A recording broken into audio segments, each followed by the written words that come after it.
নমস্কাৰ।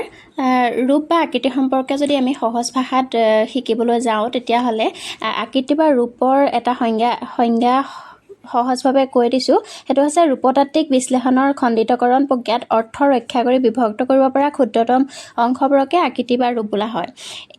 অৰ্থাৎ উদাহৰণস্বৰূপে যদি আমি ক'বলৈ যাওঁ মানুহবোৰ, গৰুকেইটা, হাঁহজনী, এনেধৰণৰ শব্দবোৰক কি বুলি কয়? ৰূপ বুলি কোৱা হয়। কিন্তু এই ৰূপক আকৌ দুটা ভাগত ভাগ কৰিছে, মুক্ত ৰূপ আৰু বদ্ধ ৰূপ। মুক্ত ৰূপবোৰ হ'ল সেইবোৰ ৰূপ যিবোৰে স্বাধীনভাৱে অৰ্থ প্ৰকাশ কৰিব পাৰে। অৰ্থাৎ এই মানুহবোৰ বুলি কওঁতে যেতিয়া আমি মানুহ শব্দটোৱে অৰ্থ বুজাইছে, কিন্তু বোৰ শব্দটোৰ নিজা অৰ্থ নাই। বোৰটো আনৰ লগত লগ লাগিহে অৰ্থ প্ৰকাশ কৰিছে।